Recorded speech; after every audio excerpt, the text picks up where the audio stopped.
What is the why? Well, so it was easier last year and the year before. That was a very, pointed, simple. Love your neighbor. It's obvious. Yeah. Fix your eyes on Jesus. Mm-hmm. This one is more abstract. It's an about. It's about these things. It's not a what. It's an about. So, I keep thinking about like in any occasion in your life, the wonderful words, which is the scriptures, is what you would turn to. Mm-hmm. So any kind of opposition, persecution, good time, bad time, you're going to turn to the wonderful words of life. Right.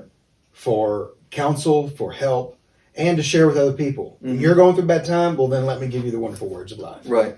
And I was thinking how 2 years ago, we started the theme without knowing about COVID, and it ended up being a great theme for that first year of COVID. Yeah. Fix your eyes on Jesus. Focus on Him. Last year, we were knee-deep in COVID, but the theme still worked. Love your neighbor, because it was very easy to become selfish and self-centered as you focus on yourself. And obviously the need to be healthy, but you go so far with it that you become just focused on self. So love your neighbor. This year, we're now almost 3 years into this COVID. I guess all of 21, coming into the third year of it. And surely we're going to be dealing with it for the remainder of this year at least. So 3 full years. It wears you down. It makes you sad. It depresses you. We need something positive. You need something positive. What did the scriptures say that God's people did when they were worn down? Did they complain? Did they gripe? Did they grow bitter? No, they sang. Yeah. They didn't sing mopey songs. They sang praises. They found the reason to rejoice, and they rejoiced in song. Yeah. So we're taking this year, and we are saying we have a whole book, a literal book of reasons to rejoice and things to say to rejoice. And so we are just plucking some of our favorite hymns, some of your favorite hymns, maybe some hymns you haven't even heard yet, that teach good, practical, biblical lessons that we're going to use to inspire our biblical sermons about, what we're going through and how we can get through it together. Well, and it really, the theme, wonderful words of life, has great positive words in it. Wonderful, for one thing, it can't be any better. Yeah. And then the word life, as a opposition to death and despair, right. Life is always a great thing. So you've got wonderful words of life. You can't go any better than that to me. Yep. It's extremely positive. Mm-hmm. Yeah. And that's what I need. I need that, to be able to be effective as a minister and as a Christian and a member of the community. I want to be somebody that's positive impact. And if I'm moping around and I'm depressed and I'm always worried about what's going to come around the next news cycle or whatever, well then I'm going to find myself constantly in that deep despair. But if I'm concentrated upon words of life and singing those words of life, man, you can't be depressed and sing "When Peace Like a River." Right. Our God, He is alive. Mm-hmm. Blessed assurance. Those are songs that should give us great energy and zeal for being Christians. Yeah, there was a song that when I was living and preaching in his preaching school in Memphis, whenever he would sing, "Won't it be wonderful there?" And you get to the chorus, "Won't it be wonderful there? Having no burdens to bear." Joyously singing. Yeah, right there. It's that line where he said he would always go, "Joyously singing," and he would hold the note and watch. And if you don't smile while I'm singing this, I'm not going to stop the note. He would make you smile, and then as heart bells are ringing, he wouldn't let you continue until you were smiling as you sang it. Yeah, because that's what they're supposed to do. They're supposed to uplift you. Well, and too many times, and I catch myself doing this, and I'm sure other people do too.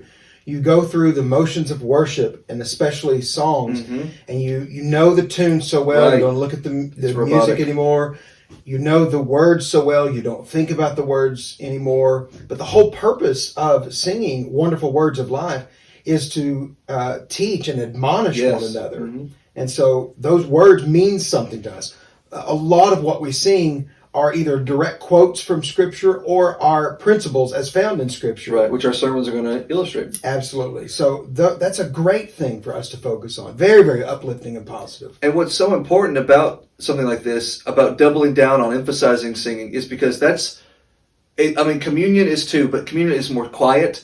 Singing is the one vocal act of worship that we do that everybody participates in. Yeah. When we're preaching, they're silent and we're speaking to them. When there's a prayer, someone is leading the prayer, he's talking, the rest of us are silent and following along. But when we're singing, we're all teaching each other. Yes. My wife is teaching me, and I'm teaching the person across the room, and that person's teaching someone in the back. We're all teaching each other. Yeah. So if I am just going through the motions and I'm just mumbling through it or not singing at all because I'm having a bad day, which is the time to sing, Right. then I'm not teaching anyone. I'm a taker, not a giver, and that's not Christian at all. Right. So it's very important that we re-emphasize these songs that teach these valuable lessons, and that we're going to pull from Scripture to preach them, so that when we do come back to sing them, we'll appreciate them more, we'll sing the better, we'll teach each other. Yeah. And song is, I would say, close to a majority of what our whole worship hour is made up of. Yeah. From, the sermon taking 25, 30 minutes or so.